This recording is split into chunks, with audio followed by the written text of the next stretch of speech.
ಭಾರೀ ಮಳೆಗೆ ಮನೆ ಗೋಡೆ ಕುಸಿದು ಒಂದೇ ಕುಟುಂಬದ 4 ದುರ್ಮರಣಕ್ಕೀಡಾಗಿದ್ದಾರೆ. ದಕ್ಷಿಣ ಕನ್ನಡ ಜಿಲ್ಲೆಯ ಕುತ್ತಾರು ಮದನಿ ನಗರದಲ್ಲಿ ನಡೆದಿರತಕ್ಕಂಥ ದುರ್ಘಟನೆ.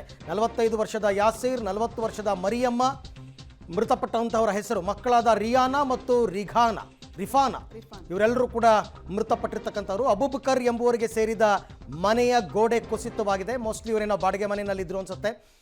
ಭಾರೀ ಮಳೆಯಿಂದಾಗಿ ಈ ದುರ್ಘಟನೆ ಸಂಭವಿಸಿದೆ. ನೋಡಿ, ಆ ಕರಾವಳಿ ಭಾಗದಲ್ಲಿ ಕಳೆದ 4 ದಿವಸದಿಂದ ರೆಡ್ ಅಲರ್ಟ್ ಕೊಟ್ಟಿದ್ದಾರೆ. ಮಳೆ ವಿಪರೀತವಾಗಿ ಆಗ್ತಾ ಇದೆ. ಇವೆಲ್ಲವೂ ಕೂಡ ಶಿಥಿಲಾವಸ್ಥೆಗೆ ಬಂದಿರತಕ್ಕಂಥ ಗೋಡೆಗಳಿರಬೇಕು ಅಂತ ಅನಿಸುತ್ತೆ. ಆ ಭಾರೀ ಮಳೆಯಿಂದಾಗಿ ಗೋಡೆ ಕುಸಿದು ಒಂದೇ ಕುಟುಂಬದ 4 ತಂದೆ, ತಾಯಿ ಮತ್ತು 2 ಮಕ್ಕಳು ಮೃತಪಟ್ಟಿದ್ದಾರೆ. ದಕ್ಷಿಣ ಕನ್ನಡ ಜಿಲ್ಲೆ ಕುತ್ತಾರು ಮದನಿ ನಗರದಲ್ಲಿ ನಡೆದಿರತಕ್ಕಂಥ ದುರ್ಘಟನೆ. ದೃಶ್ಯದಲ್ಲಿ ತಾವೀಗ ಅದನ್ನು ಗಮನಿಸ್ತಾ ಇದ್ದೀರಾ.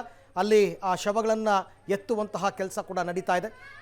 Very unfortunate. ಈ ಮಳೆಗಾಲದಲ್ಲಿ ಇಂಥ ಸುದ್ದಿಗಳು ಸಾಮಾನ್ಯ ಕೊಡಗು, ದಕ್ಷಿಣ ಕನ್ನಡ, ಉಡುಪಿ ಈ ಭಾಗದಲ್ಲಿ ಜಾಸ್ತಿ ಬರ್ತಿರುತ್ತೆ. ಯಾಕೆಂದರೆ ವ್ಯಾಪಕವಾದ ಮಳೆ ಆಗುವಂತಹ ಪ್ರದೇಶಗಳು ಇವೆಲ್ಲವೂ ಕೂಡ.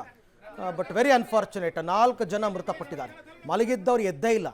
ರಾತ್ರಿ ಮಲಗಿದ್ದಾರೆ. ಮಲಗಿದ್ದವ್ರ ಮೇಲೇ ಗೋಡೆ ಕುಸಿತವಾಗಿದೆ. ಯಾರೂ ಕೂಡ ಬದುಕುಳಿದಿಲ್ಲ. 4 ಕೂಡ ಮೃತಪಟ್ಟಿದ್ದಾರೆ. ಯಾಸಿರ್ ಅಂತ ತಂದೆ ಅಂದರೆ ಪತಿ, ಅವರ ಪತ್ನಿ ಮರಿಯಮ್ಮ ಅಂತ ಅಂದ್ಬಿಟ್ಟು, ಹಾಗೂ 2 ಮಕ್ಕಳು ರಿಯಾನಾ ಮತ್ತು ರಿಫಾನಾ.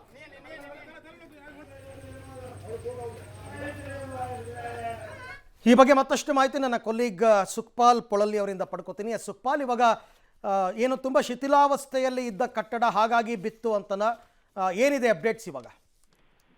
ಅರವಿಂದ್, ನಿನ್ನೆ ರಾತ್ರಿಯಿಂದ ಬಹಳಷ್ಟು ಮಳೆ ಆಗಿತ್ತು ಇಡೀ ಜಿಲ್ಲೆಯಲ್ಲಿ. ಅದರಲ್ಲೂ ಮಂಗಳೂರಿನಲ್ಲೂ ಬಹಳಷ್ಟು ಹೆಚ್ಚಿನ ಮಳೆ ಆಗಿತ್ತು. ಈ ಕಾರಣಕ್ಕಾಗಿ ಮಂಗಳೂರಿನ ಉಳ್ಳಾಲದ ಕುತ್ತಾರು ಮದನಿ ನಗರದಲ್ಲಿ ಒಂದು ದುರ್ಘಟನೆ ನಡೆದಿರುವಂತದ್ದು. ಮನೆ ಅಬೂಬಕರ್ ಎಂಬವರಿಗೆ ಸಂಬಂಧಿಸಿದ ಮನೆಯ ಗೋಡೆ ಕುಸಿದು ಕೆಳಗಿರುವಂತಹ ಯಾಸೀರ್ ಅವರ ಮನೆಯ ಮೇಲೆ ಬಿದ್ದಿರುವಂತದ್ದು. ಹಾಗಾಗಿ ಅಲ್ಲಿ ಮಲಗಿದ್ದಂತ ಯಾಸೀರ್ ಮತ್ತೆ ಅವರ ಪತ್ನಿ ಮರಿಯಮ್ಮ ಜೊತೆಗೆ ಮಕ್ಕಳಾದ ರಿಯಾನಾ ಮತ್ತು ರಿಫಾನಾ ಅಲ್ಲೇ ಸ್ಥಳದಲ್ಲೇ ಸಾವನ್ನಪ್ಪಿದ್ದಾರೆ. ಈಗ 3 ಮಂದಿಯ ಮೃತದೇಹವನ್ನು ಹೊರಗೆ ತೆಗೆಯಲಾಗಿದೆ. NDRF ತಂಡದವರು ಜೊತೆಗೆ ಅಗ್ನಿಶಾಮಕ ದಳದವರು ಕಾರ್ಯಾಚರಣೆಯನ್ನ ಮಾಡ್ತಾ ಇರುವಂತದ್ದು. ಸದ್ಯ 3 ಮೃತದೇಹ ಹೊರ ತೆಗೆದಿರುವಂತದ್ದು ಸ್ಥಳೀಯರು ಸೇರಿ. ಜೊತೆಗೆ ಈಗ ಬಾಲಕಿಯ ಮತ್ತೊಬ್ಬ ಬಾಲಕಿಯ ಮೃತದೇಹಕ್ಕಾಗಿ ಕಾರ್ಯಾಚರಣೆ ಆಗ್ತಾ ಇರುವಂತದ್ದು. ಜೊತೆಗೆ ಇವತ್ತು ನಿರಂತರ ಮಳೆ ಆಗ್ತದೆ. ನಿನ್ನೆ ರಾತ್ರಿಯಿಂದ ನಿರಂತರ ಮಳೆ ಆಗ್ತದೆ. ಈಗಲೂ ಮಳೆ ಮುಂದುವರೆದಿರುವಂತದ್ದು. ಹಾಗಾಗಿ ಕಾರ್ಯಾಚರಣೆಗೆ ಸ್ವಲ್ಪ ತಡೆ ಆಗ್ತಾ ಇರುವಂತದ್ದು.